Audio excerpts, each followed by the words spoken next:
Welcome to BFR Radio, a podcast dedicated to all things BFR. This podcast is proudly sponsored by sportsrehab.com.au, where if you want to buy your own BFR cuffs, or you want more information about the type of training, or you just want more information, this is your one place to go. And I'm your host, Chris Gavilio.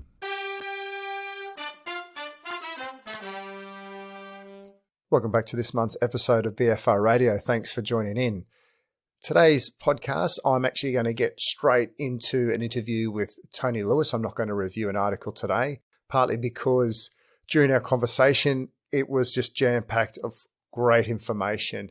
In particular, I got Tony on to talk about BFR and Ballet, but he actually talks about some of his own private clients and some of his own training with BFR, which by the time we got to the end of the podcast, it was actually quite a bit of information. So I'm always conscious of how long these podcasts go for, and I thought that article review would be best left for another time. Before we get into that interview and a small little product update with my own BFR cuff set, my Sports Rehab Tourniquet, I'm in the process of changing over the valves and the connections and the tubing, which is, I think, quite exciting. It's taken me a while to get there. There's a few other products that have these same sort of interconnecting valves, and it doesn't necessarily make the product any better, but I think it just completes it off and it's just a nicer finish. Therefore, that change will be coming over pretty soon. And if you have the older style cuffs and you're interested also in upgrading your valves, I'll also find a way of making that available to you as well. It's quite easy to change them over yourself. Anyway, so the podcast today, as I said, is Tony Lewis. We're from the same hometown in Ayr in North Queensland, and a couple of little things to explain when we talk about in the podcast about the town that we live in. It's a small country farming town. There's actually another gentleman that we refer to called Matt Ham. He's another strength coach based in Brisbane, and we all know each other from the same place. I think that's quite unique that three blokes become strength and conditioning coaches, move to Brisbane in the same town. Very unique, considering if you ever visit our wonderful hometown of Ayr in North Queensland, you realise that it's probably not the mecca of strength and conditioning, but it's quite a good sporting little area of Australia. And also through the interview, we discuss many great things that Tony does with blood flow restriction. But what I've actually found with the interviews that I've been doing is that once I stop recording and we just have our general conversation at the end of the podcast, some of the information that actually comes out of it is actually quite good. So I deliberately kept it rolling, and what I'm going to do is you'll find that we'll close off the end of the podcast, and then I'm just going to let the audio roll for a bit, because some of the information that he went on and discussed a bit further in more detail was really interesting, and I think value adds to the podcast, and so I just kept it on at the end there. Hope you enjoy this one. Look, there's lots of great information out there. And I think, once again, talking to people like Tony really illustrates the good work that people are doing with BFR out there. There's a lot of great strength coaches that have, take what people think is quite a complex training tool and implement it using some really great case studies that Tony's going to do today. Hope you enjoy this one, and I'll see you on the other side.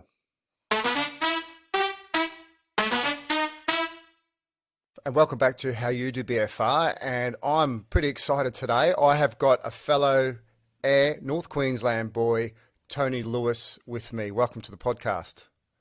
Thanks, Chris. Pleasure to be here. As always, when I meet anyone from North Queensland, I met someone this morning at my son's soccer, and she was from Mackay, and the first thing I said, do you know the Gavilios? And she didn't, but, I think you always got to put that out there. So Tony works within Ballet. He's a strength and conditioning coach. He works with general population, lots of different sports. But I thought he really brought a really fantastic angle to this podcast, in particular around ballet, a sport that, I work a lot in track and field and the meathead world of rugby league and football and so forth. And so then also when I knew that it was another fellow North Queensland strength coach, I got pretty excited. There's another, we talk about 6 degrees of separation. It's probably about 1 or 2 here, but there's another S&C coach, Matt Ham, that we're both mates with. So he connected us over some BFR, and it's been a nice introduction for me It's great to obviously have these good conversations. So I thought it was a great opportunity to get you on the podcast. So just to get started, you bring a really unique background to strength and conditioning. I think anyone who has a sporting background really brings a unique skill set. So let's just start, just tell the audience a little bit about your background in sport and then how it transcended into being an S&C coach. So, like any kid growing up in a country area, I was into every sport there was. And then suddenly I came upon ballet, which is pretty odd, but I went into it because I was doing karate at the time. And there was a guy there who I noticed was improving. So I went along with him and said, right, if you're improving, I'm going to give this a crack. One thing led to another. So I was 16 when I started dance, and then got accepted down at Melbourne to Australian Ballet School, and then went on to have a 15-year international career as a professional ballet dancer. My path from there into strength and conditioning came purely because I'd ruptured my ACL, and so it was part of, while I was going through rehab, I just wanted to get a better understanding of what was going on and how I could do the work myself rather than having to always be going to the physiotherapist, 3-4 times a week. And so I just set about doing initially a Cert 3, Cert 4, and then just continued to learn. And from there, I went out, worked in the gym situation, did that for a number of years, grew tired of that, and decided I wanted to do things my own way. And it was when I started my own business, I was approached by a couple of dancers who were with a contemporary dance company here in Brisbane. And so from there, the interest of working with dancers really grew. So that's now led me to where I've been the S&C coach for the Queensland Ballet Academy and for the Queensland Ballet for the last 6 years. And that's pretty much it in a nutshell, Chris. Yeah, so going back to the dancing, starting at 16, I'm assuming that's traditionally quite late. Yeah. And then in terms of, I guess, the training for that, because this intrigues me, because the few times I've come out and watched you work and watched some of the training, and you enabled me to watch some performances, and they're just great athletes. I just look at their physique, but when they perform, their ability to jump, absorb force, and move is just fantastic. So just in terms of my stereotypical view on ballet training, is it's quite intense, it's long hours. Mm-hmm. In terms of a little bit of background around that, but then, and then I think also I think of Pilates, and I know you talk a lot about the use of Pilates as quite a dominant training modality in ballet, and I guess some of the early training on what you may be doing. Yeah, working with dancers, it's primarily, you've got to remember it's an art form. Therefore, choreographers want dancers to create certain shapes, be able to move in certain ways. So that's something which I've had to, when doing the strength and conditioning side of things, you have to really keep that in mind. And that's probably where Pilates became more of a dominant modality with dance, is that it mimicked a lot of the movement, and it was a way in which dancers could strengthen through some of the dance-specific movements that they do. So introducing dancers to a weight room has really only been a recent thing. So probably maybe in the last decade. So there's a few barriers which we've had to cross to get companies and dancers alike involved in it. But that's probably been the biggest journey, is just getting dancers to understand that this is going to be of benefit to them. It's not going to hinder them. It's not going to affect how it looks. I'd imagine that you'd have a lot of misconceptions, and one would be, I'm going to get big and bulky, yeah, totally, and slow and lose my flexibility. Totally. There's all the usual things that occur, as we see with general populations. Especially with women, there's that worry of if they're going to be lifting weights, they're going to get huge. That happens a fair bit within dances. There's been that concern that the girls are going to put on muscle that they don't need, and they'll lose that mobility that they have. So it's been a very slow road, but we keep putting one foot in front of the other, and we're slowly educating dancers and choreographers and directors alike. Royal Ballet has done a lot of work. They've probably led the way, and along with the Australian Ballet Company. So they've probably been working on the strength and conditioning side of things with dancers for the longest period out of any of the companies in the world. And it helps when they put up footage of a dancer who's weighs 48 kilos coming back from an ACL and she's back squatting 100 kg. So you're going, well, she hasn't changed. She's just got stronger. So that's always a real plus for us. Well, for me anyway, when I see something like that, I want to push it out there and say, hey, look at this. It's not going to, strength training is not going to affect you. It's just going to make you better. As always, with a cultural shift, that's just extremely hard to do. And we spoke earlier just offline about, the small wins, having one or two successes with it. And then I think just over time, if I could regress a little bit, I remember when GPS units first came out in rugby union, and in the UK, we weren't allowed to wear them during a game. And, people were shying away from putting them in their vest before training, and they'd joke, saying, see if I'm slacking off. And now these days, they just take them, stick them in the back. They now play games with them. It's very common. Yeah. So, but it just takes a long period of time to change that culture. Yeah. And there's always going to be one or two who, you hear the sprinters out there in the world that, I don't do weights, and they're a low 10 or sub 10 runner, but they're an exception to the norm, I'd assume. Yeah, and look, the truth is, even within ballet, there's a lot of dancers who don't do weights. They basically go out, they go, well, if I want to be a good dancer, I'm just going to dance, and I'll work on what I do in the studio. And that works for them. But there's others who have found that, their jump's not good enough, or for the males in particular, a lot of these guys have never been in a gym or have a very low training age. So they're struggling, so with partnering, so a lot of overhead lifts, they need to get in the gym. We've got to get that strength there for them. And the last thing the audience wants to see is a male dancer struggling to lift a ballerina above his head. Big thing there is getting them in, realising that that's where it plays an important part in their careers. With your current role and the athletes that you work with, do all of them do weights, do a portion of it? And how many sessions a week, and what kind of session length are you looking at the moment?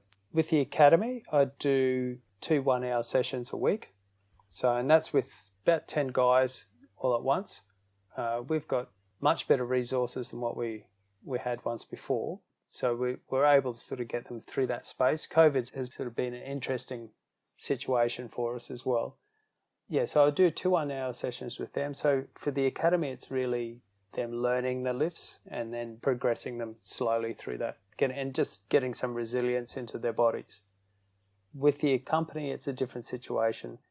They do that by choice. So I'm in there, I do about 3-4 half-hour slots. And so basically the dancers come in, warmed up, ready to go, and I just put them through the session. And that's male and female that I'll work with the ballet company. So other days they will also do Pilates. These are athletes that are dancing between 6 and 8 hours a day. So we've really got to monitor their load. So you may see a dancer 1 week, but then you may not see them for another 3 weeks because their load is just so massive as they're coming towards a season or whatever. There's little things like that trying to get a consistency with the athlete is not always easy.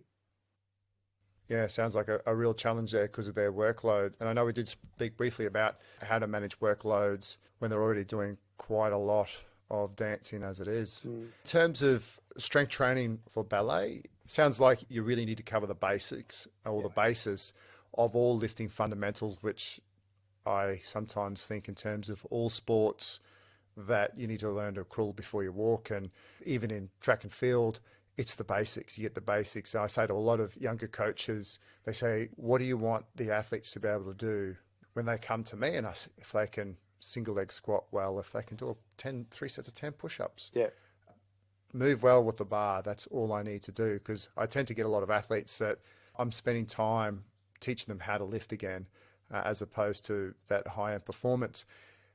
In ballet, is there anything that you found that works really well? Look, again, I think I go back to working with the academy, I think that the temptation is these young athletes are highly coordinated. You can give them anything and they'll make it look right. And the most complicated movement, you'll look at it and go, well, that looks fantastic.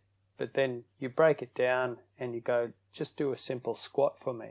And then suddenly all the gaps appear. You're suddenly seeing, actually there's not much dorsiflexion going on in the ankle there, or, you're a bit unstable through the hips. So it's usually going all the way back to basics with these guys. And it's interesting, but once they nail the basics, then they just go ahead and leaps and bounds. And I find with them, that's the hardest thing, is once they've nailed the basics, it's then a matter of trying to keep pace with what they're then able to do. Because they're so good at mimicking movement, you've got to make sure that they're not getting ahead of the game, so to speak. Yeah, definitely. Fascinating. Well, do you do much physical testing with ballerinas? Not so much with the company dancers, probably more so with the academy. So we'll look at velocity. That's probably the main thing that I'm looking at, especially with the men, is like I said, when they're on stage, the audience doesn't really want to see the process they go through to jump or to get the girl above the head. So they just want to see the actual end result. So for us, it's very much about getting that lifting speed and being able to really shift weight quickly, whether that's their own or someone else's. That's probably the main thing that we look at, is their velocity scores. So we'll do that with pressing and squats and stuff. I'm just intrigued. Vertical jump. Do you do any vertical jump at all? I'd imagine that they'd be quite good at it. Yeah, we do vertical jump. Although again, all I'm looking at there is, because each dancer jumps at different heights, and for me again, it's just looking at their velocity scores with that. I don't actually measure their jump height. Okay. So what we're looking at is, because they're all going to be different, and funny enough, they're extremely competitive. Even with velocity scores, they're all sitting there, everyone's trying to outdo each other. So my concern is if we start looking at jump height, we're just going to have people just, end up hurting themselves trying to get as high as someone else. And that's a really nice way of fashioning it, rather than going, like sometimes even in bench pressing, rather than going to 1RM, I'll just use sub-max velocities and some of the track and field athletes I work with. And that just shows the improvement within themselves, as opposed to going, well, how much are you lifting versus how much am I lifting? Yeah, totally. Which, once again, problematic. Yeah, it's a really nice way of looking at it, and I guess the individual changes as opposed to changes between. Yeah. So I got you on the podcast to actually talk about BFR, and when you got me to go to the ballet that time, that was actually the first time I'd ever been to ballet, and I thoroughly enjoyed it, and just enjoyed watching them move, and probably put the coach lens on and just been able to be really supple with how they move. We'll get on to BFR, but I wanted to get a bit of an idea, probably more selfishly, while I had you on the podcast to just get an insight into that world. This is a great way of coaches out there and athletes about how they use BFR, the first time they got introduced to it, and a couple of little case studies or ways that you incorporate it. And I think, as we spoke offline, is that I think the beautiful thing about BFR is that the simple stuff, which we tend to sometimes overlook in general coaching, is the best stuff. And there's absolute gold in this. So I'm going to hand it over to you and tell your story on BFR. Well, I first sort of was introduced to it through the guys at Hammer Athletic. So that was Dan Messer and Matt Ham, who we mentioned earlier, and they were using it. I believe it was part of German volume training that they were using it in. And so I went away and played with it a little bit, and I saw it as, the way I approached it initially was, this is a great way to finish people off. So it was just to get that pump and be absolutely flogged at the end of a session. It started to spark a bit more interest. I thought there's more to it. So I got chatting to Matt, and that's when he made the introduction to yourself. And so I went and got set of cuffs from Sports Rehab Tourniquet, and then then went and contacted plug yourself. there, mate. Yep. Yeah. Yeah, thank you for the plug. That's all right. So yeah, and then from there I started to just play with them, and again it was initially I was just using it as that finisher type thing, and then I thought, well, I should go and actually go and meet Chris and have a chat about this.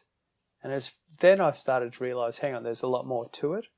And I started looking at it then more from a rehabilitation point of view, and probably as an initial way to introduce some progressive overload to people. So I worked initially with one of my own general population clients who had a hip replacement. And we'd been working for a little while, and I found he was still suffering some atrophy in the leg that he'd had the hip surgery on. So I thought, well, from what I'd been reading and talking to yourself, I saw that there was benefits there, that we could get some hypertrophy happening within the quad, the leg in general. So I started working with him. And I suppose the initial protocol I used was your social media protocol. So the 3 minutes on, 1 minute off. And Nice. was doing that with him just to basically get him used to having them. And then from there we moved into just walking around. And then after he was used to that, I then introduced squats and everything into the program. So we saw him over a period of 6 weeks. I think I'm trying to remember. He gained probably about 1.5 centimeters on that quad. So... Wow. Which we're really happy with. He was ecstatic, because now he looked in the mirror and his legs were similar size. So then it probably would have been about 6 months later, maybe I got to work with one of the dancers who had just had spinal surgery. So the big thing there was obviously we couldn't do any axial loading. I followed that similar protocol with him, and we were getting really good results. Did the whole social media thing, got him then walking. Then we were doing split squats and so on. And just each week I would just turn up the pressure a little bit more on it until we got him to, I think it was about 140 millimeters mercury pressure. And once he was sort of happy with that, then I started introducing weights. And unfortunately then we had the COVID lockdown. So we're back into it now. So we've now got him front squatting at about 60% of his 1RM. And again, with the cuffs on at 140. We're seeing really, really vast improvements in him since we've returned post-COVID. Each week is making huge improvements. So that's what I've seen. It's been a real benefit. Yeah, it's mainly from that rehab point of view. So if we compare the two, if I've got this right, you had the gentleman with the issue with the hip, brought it in at a point where nothing was really budging, nothing was improving, you weren't getting the results that you wanted to, and then all of a sudden, just with the use of it passively, or ischemic preconditioning is another word, you had it all of a sudden. So just using it passively, could he notice a difference? Or could both of them notice a difference? Yeah, well, I think that the initial feeling was that they could feel that pump in the muscle. And for the gentleman who had had the hip replacement, I don't think he'd ever felt that at any point in his life, or, it'd been a long time. So, but for the dancer, he was like, oh yeah, I remember this feeling, And it made him feel really good. So he loved it. He straight away was like, yeah, give me more of this. With the gentleman that had the hip replacement, we took a little bit longer at first for him to get used to it. But then once he got used to the concept and the whole idea and where everything was heading, and then when we started to see that there was changes in circumference of the leg, that was the buy-in for him then. As soon as he saw there was a change, that's where he was like, okay, let's go. So yeah, and before I dig deeper into the ballet dancer, with the gentleman with the hip, one thing that BFR is known for is actually joint and tendon pain, or decreasing this pain. Was there anything around that he experienced which enabled him to want to exercise? At that stage, he'd pretty much got through those pain barriers. Okay.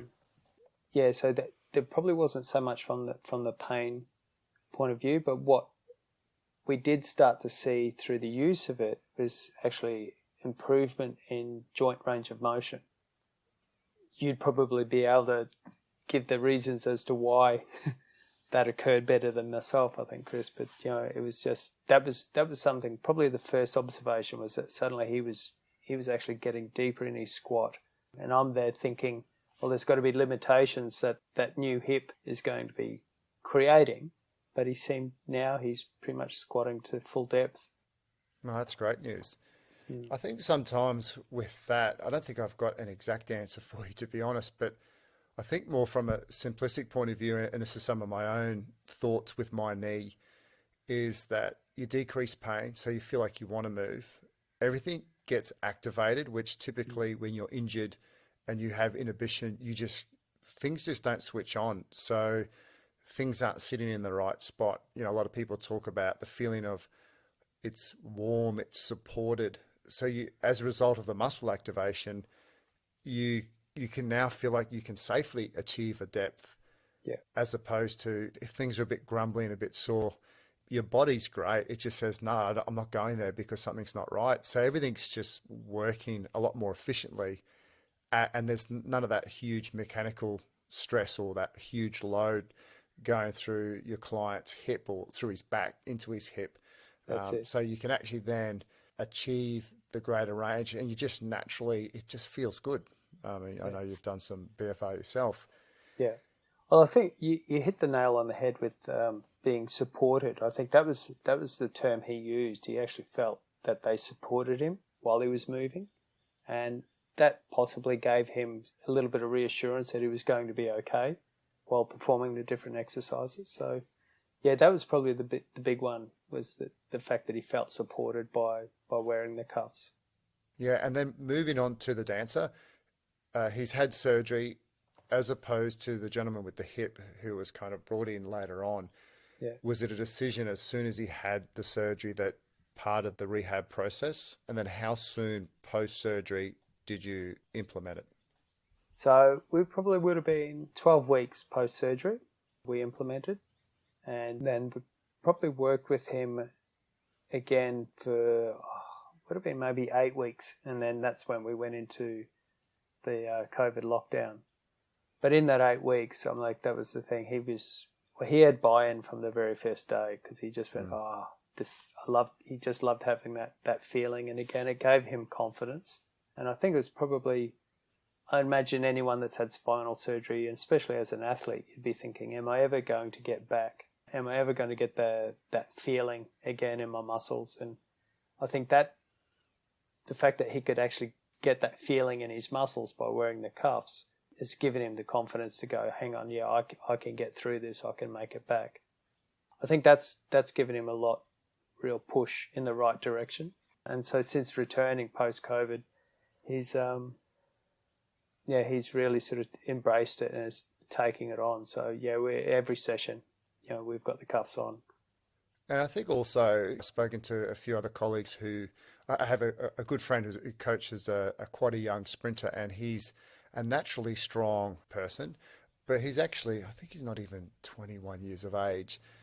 So he uses just above moderate loadings with BFR on, and there's only been really one paper that I've read at the moment that's used 70% squatting.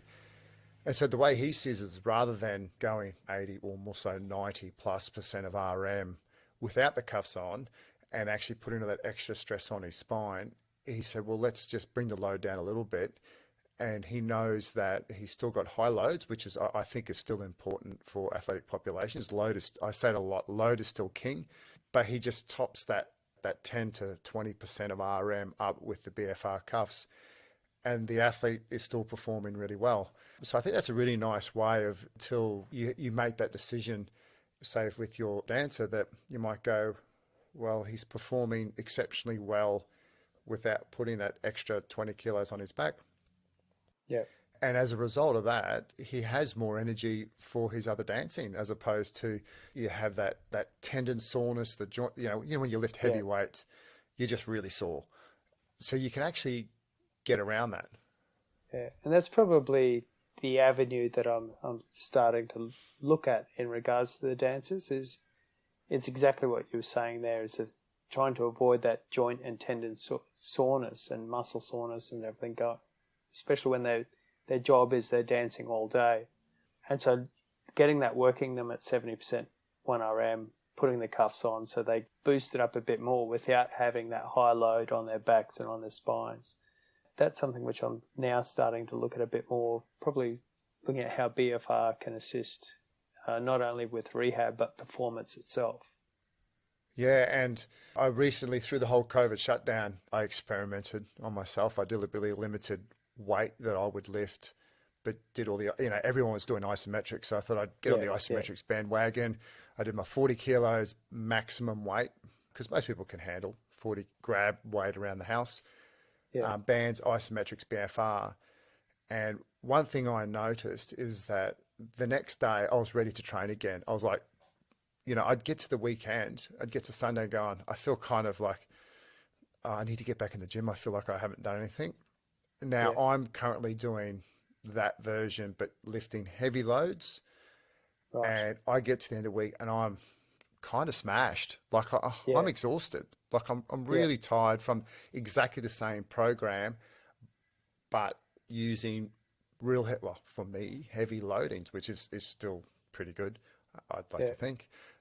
So I then always think, except for, say, someone who might be like a rugby union player, football player, maybe not so, because they need to go and play and they get DOMS or soreness from playing. But so like a shot putter who may want, or a weightlifter who may need to lift heavy loads. But a lot of people who have a high skill demand, and obviously dancing really comes to mind. Do we then say, well, we're still getting an athletic performance benefit, however, they got more juice in the tank to go and dance. And at the end of the day, I would imagine that they don't care how much they squat.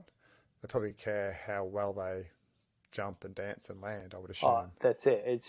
It's all about can they still do their job?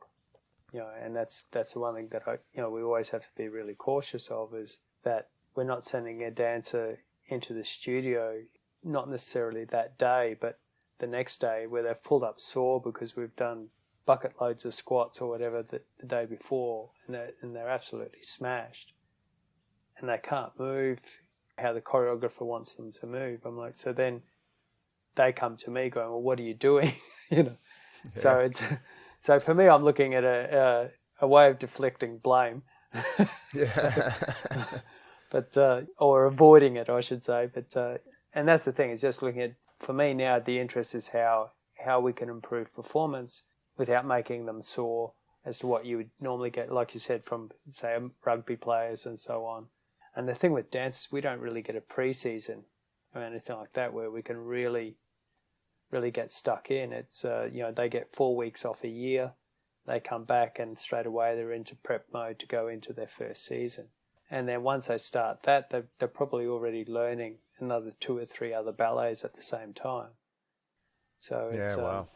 Always on the go. Yeah, you're ducking and weaving, and you're trying to make adjustments. So you may be doing a classical season, which is going to be followed by a contemporary season, which has got very different demands on the dancers. So you've got to be aware that you don't start, say, going into a contemporary season. You especially find for the males, the lifting is very different, a lot more sort of ground-based, and it puts much larger demand on them. And their bodies do change. You tend to find that they'll actually put on a little bit of muscle going into that. But you've got to be careful that you don't actually hit them with that too soon, because they're still in the middle of a classical season where they're expected to look a certain way and perform a certain way. So it's, very much trying to find that balance all the time. And that's where I think BFR can certainly assist in that way, that we can get the strength required for an upcoming contemporary season without the bulk and everything that may come. Yeah, I didn't even realise that within different seasons, the body shape changes. Yeah.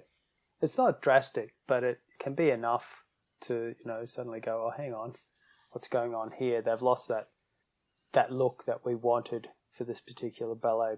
And costuming as well, that can be frustrating if suddenly a dancer's lats are a little bit bigger and their jacket's not fitting them as well as it was, Yeah. So, and that can the bodies can change. Some people don't change so much, but you get others whose bodies can really sort of morph into whatever they're doing at that time. That's a great example. And I think there's even some stuff around increased markers of bone reformation.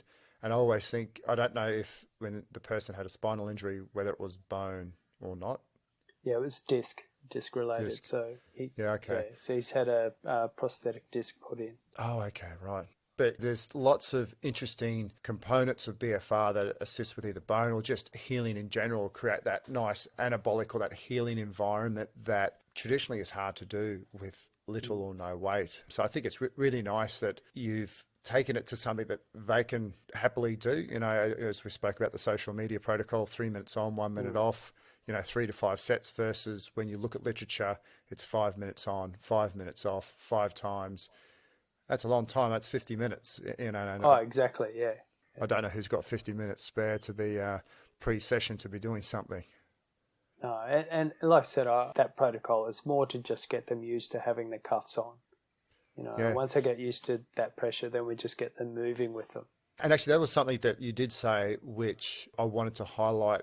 I think is fantastic. I've spoken to some people recently when they've used BFR and they find it uncomfortable or they don't have the positive experience. And when I tend to implement BFR for the first time, I do exactly what you do. I introduce it slowly because I think of it as a brand new training stress. We don't throw someone into 5 sets of 5. We slowly increase the loadings, we appropriate sets and reps. And I do exactly what you do. Over a period of time, a minimum of 2 weeks, I will take them up to the pressure. So I'll start around just under 20 mils of mercury, and then I'll potentially do an intermittent, so inflate, deflate, and then depending on the protocol, after 2 weeks, if they're happy, I'll then try and get them to be where they need to be. However, if they find it uncomfortable, like all good training programs, they're a guide. And same with the training pressure that you calculate, it's a guide. And I think what you've done there, and when you did say that, I was really happy to hear that, because if all of a sudden we'd calculated it to be, let's just say it was 140, and they pump it up and they find it uncomfortable, they have a negative experience, and they say, Coach, I just don't want to do it. And then you've lost that potential opportunity, and you've started off passively, so they're comfortable with it. And then you've said, right, let's start introducing a little bit of movement, really simple. And then all of a sudden you've got the buy-in, which that's half the battle sometimes with any sort of, I'm assuming just the buy-in for strength training, let alone adding in another modality, it has its challenges again. Exactly. And that's it. It is, I think we're in a world where there's so many different gimmicks and stuff out there, and and you probably get it, people coming up saying, oh, have you seen this, have you seen that? And so people are willing to try different things, but I think the reality of some of those things is quite different. And so something like BFR, as you're saying, if we do the proper calculations and you go, well, yeah, we've got to put you at 140 and hit them straight away, I think you'd probably find a lot of people would balk at using it again. And it's very much getting that buy-in, and I think that's with any sort of modality. You definitely have to just slowly go through it. Yeah, so well done on that. And anyone listening, that's a great way of starting it, just exactly as you've done there, Tony. So really happy to hear that. And I know you do a little bit of BFR yourself. I've seen it on some of your posts. What do you feel your favourite little add-ins or routines that you would add in your own training that you could recommend for people out there as well? Probably in my own training, I'm 52 now, so the body doesn't respond very well to to the high load. So I tend to find that now I'll use it more as a top-up. I'll be working more at 70, 80%, and then when I want to push, I'll put the cuffs on. So I may do a session. Like at the moment, I'm just playing around. I don't know if there's any real theory to it, but I'll do a normal session at about 70, 80% of my 1RMs, and then when I repeat that session later in the week, I'll do the same weight, but I'll wear the cuffs. And what I've found over the last couple of weeks, I've actually been getting some good increases in my weight. I'm actually finding that when I go to do this session without the cuffs the following week, I'm looking for more weight. So I found that a really interesting thing. At some point, I'll hit an end point, but at the moment, I've seen some really good progression there. The other one I've been doing is, I was just reading some stuff. I'd actually seen you wearing the cuffs on the bike one day doing a warm-up, and it was a couple of weeks ago. It was quite cool and wet, and I normally go for a ride on a Saturday morning, and so I thought I'll put the cuffs on, and I was just doing 2-minute intervals because I knew I'd get pretty warm wearing the cuffs, and I thought there's got to be something else to this. So I went looking, and I found a little bit of literature that they'd done some testing with cycling, where they'd seen improvements, aerobic improvements, so better capillarization along with hypertrophy. And I'm not a big bloke, so I'm always looking forward to trying to find a bit of extra muscle if I can. And so I've been playing around with that, doing a protocol where it's 5 repeats, 2 minutes on, 1 minute off, then a 5-minute rest, then do those sets and reps again of the 5 by 2 minutes. So I rode with a mate last weekend, and he was he normally towards the end of a ride, he's the one that's flogging me up the hills, and we switched places. So I thought, there might be something to this as well. Yeah, so I'm always playing. I'm always trying to find something that seems to be working, and then I tend to try it all out on myself and then pick a victim. Yeah, that was a really good paper, actually, the cycling paper. And they also compared that to a combination of high intensity plus the low BFR. But just in terms of, there's a lot of athletes out there that do that low intensity, low threshold type work, whether it's running or cycling or rowing. And then I just sort of start thinking, could we be smarter with how we train our athletes when they're doing their low intensity work, and actually give them less work, but get more bang for the buck using something with cuffs? Yeah. And that's probably where I'm heading, and with my own training, and like I said, being conscious of how my body pulls up, and it's probably something which I think with the clients I train range from 15 years of age through to 75. So I'm sort of looking at where that can be used across that whole spectrum, and of what benefits it's going to be, using at the younger age, and the benefits for those older clients. And being, as I said, 52, my focus at the moment is probably more on the older end of the spectrum. But that's probably where things are at the moment for me. It's just looking at how I can keep people with getting that feeling like they're training hard, without them pulling up the next day going, I was really sore here, and just going through that at the moment. And now looking at also the fact that there's some evidence around cardiovascular benefits there. So I think also 2 other ones, as I mentioned earlier, hormonally. In aging populations, our endogenous natural circulating levels of testosterone drop as we get older. So there's a lot of evidence around the positive benefits of testosterone, not only from performance, but just being able to maintain or stop the decrement as much in aging populations. And the other one's bone density, especially in females. But once we start heading more to the extreme end of the aging population, and they can't, the normal way of stimulating bone is through high stress loads, and they can't do that. They can't expose their bones to those kind of loads. So being able to put some cuffs on, do some light resistance training, ride a bike, go for a walk. It's easy. They're already going for a walk, and obviously as you're getting older as well, like myself, and sore joints is a big thing. Yeah. Kind of gets around a few components there as a potential added modality or added tool. I always say it's a tool in the toolbox. You still need a good coach and a good program. I think that's fundamental there. Totally. And look, it's something which I know not everyone that I train is going to embrace it, because I know even just with some of the more basic things that I introduce, there's a little bit of, really, you're going to make me do that? So I think suddenly if I'm putting cuffs on some of my clients, it might be a different story. But there are those who are willing, and I think for some others who, if they start to see that there's benefits, I like to think in my business we've got a very close community and a lot of interaction between clients. So I think if they start to see someone else that they know that trains with me is looking better or improving in what their day-to-day activities, they might then go, well, hang on, what are you doing differently? Probably going all the way back to even with myself, seeing how a guy I was doing karate with was improving because he'd gone and introduced this different form of movement or training. And so that's the way I see this as well. Yeah, definitely. You need to pick and choose the right modality for the right person at the right time. And you alluded to, we spoke a lot about the ballet, but you do have a studio where you train private Yeah. clients. Just a little plug for there. Where's that? And just things that you're working on in the next few months.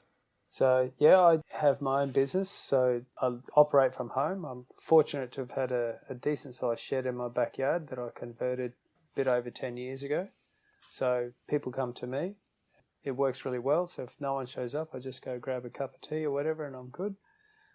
Yeah, my main focus going forward from here is obviously just trying to improve the health and well-being of the people I get to work with. And then, of course, with the ballet company and the dancers, it's just trying to help them be the best they can be, educate them on the benefits of training and especially training in the gym. They've got really busy schedules, but just seeing how just by 30 minutes here or 30 minutes there is actually going to benefit them in the long run.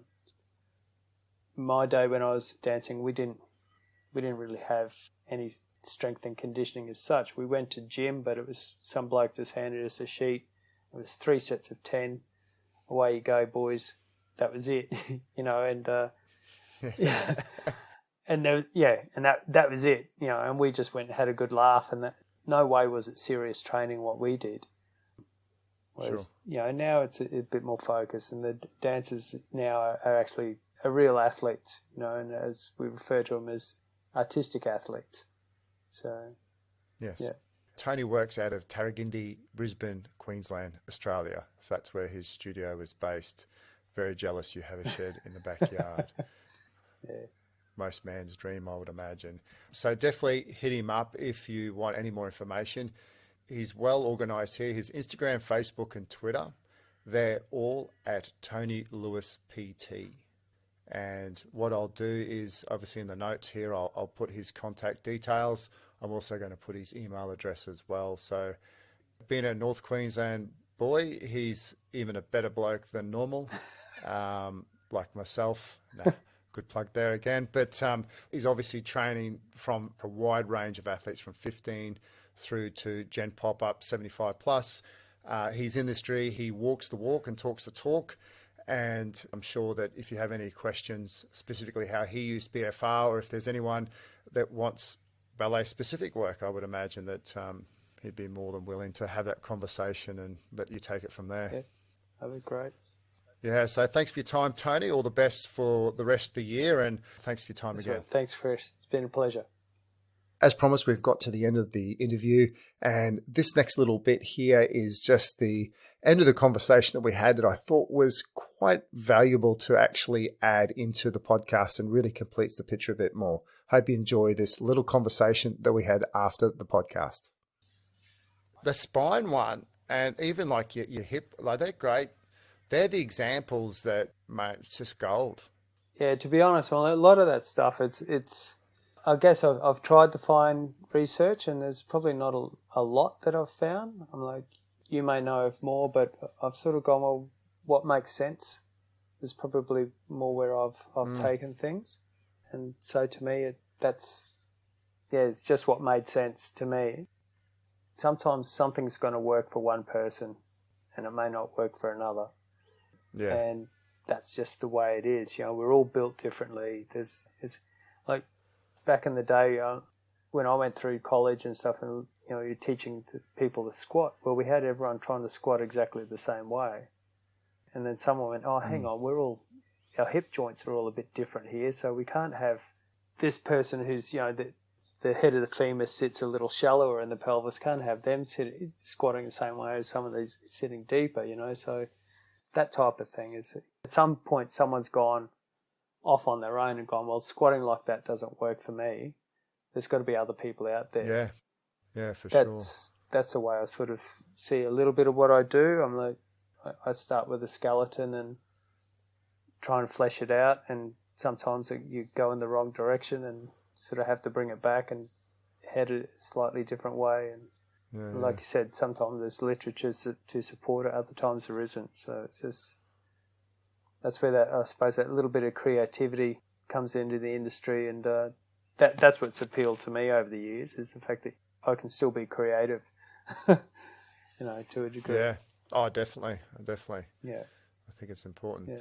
Only if there's anything that you think of and you want to sort of touch on again, I'm more than happy to sit down. Sure. If there's anything post. I'll get you in for another one. We'll get Big Matt. Well, what I was thinking you'll just have to be on the beeper the whole time with him. That's the only thing. I'll either edit that one out or I'll beep it out. But I was actually thinking I should get him because he did the practical BFR using just the wraps. Yeah. And I thought that'd be pretty cool because he gets away from, like, I'm about using pressure and how you use pressure, but he's using it in a really practical, cost-effective, applied manner. And see, that's how I pretty much started. Was I saw they were using the wraps, the knee wraps, and that's what I do. I went off and bought myself a set of knee wraps and just started winding them around my legs and seeing how that went. And I think the first exercise I used them for was hamstring curls. And, and I was doing, I think I did 3 sets of 15 and I was screaming my head off for the last set. And I got up and went, like, my wife's looking at me like, oh, you're bloody crazy. But I got up and went, that was good. So people ask me about that, the fact that I've come from up there in such a small place, really. They find it bizarre that someone like me has gone off and had the career that I've had, and I've turned around and said, well, I'm not the only one, there's Kari Webb, there's, I start naming all these people that have gone on and done all this stuff, and they all go, wow. And I said, yeah, actually, I think if we did it per capita, Ayers probably produce more athletes than anywhere else. So yeah, we do all right. Yeah. Was Greg Stockham your teacher? Yeah, Greg taught me. So yeah. He seemed to have it was a pretty good school, wasn't it? It was it was a good school. The thing with Greg is that he had some good contacts elsewhere. So Neil Walker, he was based in Townsville. And that's who, on a Saturday morning, I'd drive up to Townsville, do 3 hours of training up there and then drive home. And so Neil had actually taught a lot of male dancers that had gone on to professional dance companies. And so I would do 2 classes a week with Greg, a class on a Saturday with Neil, and that's what I did for my first 18 months. And then I got offered a place down in Melbourne. When I got down there, it was like unheard of. Everyone else had been dancing since they were 4. And this kid who's 16 rocks up, And I found I had a natural gift for lifting. So built my career around that, basically. So, yeah, being able to lift girls. So like going up to Townsville, that's cool. That was going to the Big Smoke, yeah. Yeah. Well, I used to go up every Friday night for athletics. Yeah. Yeah, it was a great little town as a kid. If you were into sport, 100%. Because you had everything, So, and there's growing up there, I loved it. But I couldn't see a future for me there. That was the thing. Well, not dancing, Well, and not really the industry that you're in now. Like, no. And the truth is, I'm like, I had no idea what I was going to do when I was finishing school. I think I was looking at going into Defence Force, and I thought, oh yeah, a PTI, that'll do. I'll go and do that. I've kind of come around to that original thinking, So dance was just something I did in the middle. Yeah. Yeah. Helped form the journey along the way. Yeah. It's interesting. Wow, I've enjoyed this. This has been good. Yeah. And that's all today for this episode of BFR Radio. I hope you enjoyed it. If you want to take part in the podcast, please contact me through my website or on social media channels at Chris Gavilio. For more information and to order a set of your own BFR cuffs, please visit my website at sportsrehab.com.au. Thanks for listening and keep the pump.